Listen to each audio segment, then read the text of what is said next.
Évangile de Jésus-Christ selon saint Marc. En ce temps-là, les disciples avaient oublié d'emporter des pains. Ils n'avaient qu'un seul pain avec eux dans la barque. Or Jésus leur faisait cette recommandation. Attention, prenez garde au levain des pharisiens et au levain d'Hérode. Mais ils discutaient entre eux sur ce manque de pain. Jésus s'en rend compte et leur dit : Pourquoi discutez-vous sur ce manque de pain ? Vous ne saisissez pas.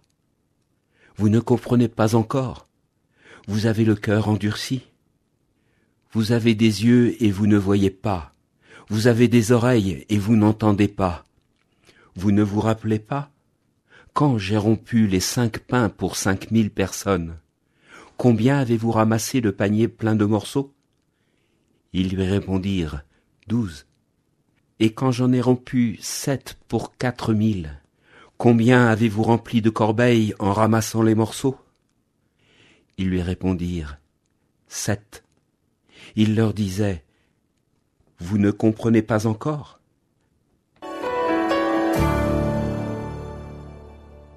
Frères et sœurs, l'évangile de Marc est le plus court, il est connu pour une certaine simplicité, je dirais qu'il est écrit en noir et blanc.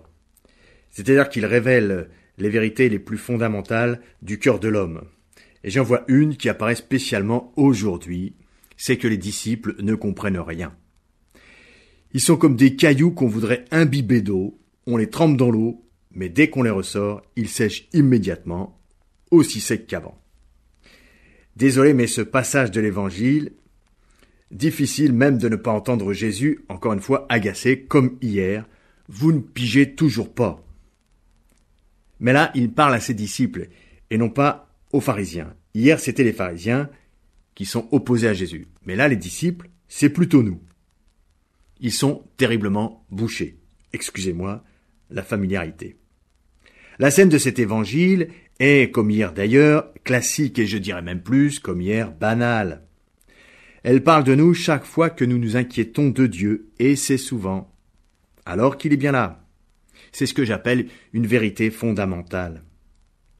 Jésus les invite à une relecture de vie. Alors c'est assez amusant, c'est peut-être la première de toute l'histoire de la spiritualité chrétienne.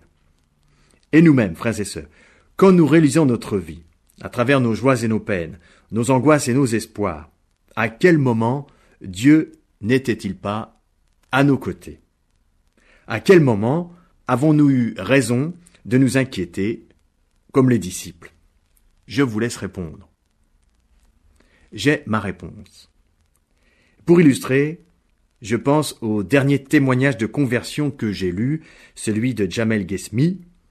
En relisant sa vie, terrible, son chemin, il montre que Dieu était déjà là. Dieu était toujours là, et Jamel était dans sa main depuis le début. Frères et sœurs, vous ne comprenez pas encore. Amen. L'évangile du jour était commenté par le père Augustin Drillon, curé des paroisses Saint-Martin du Val d'Erdre et Saint-Pierre sur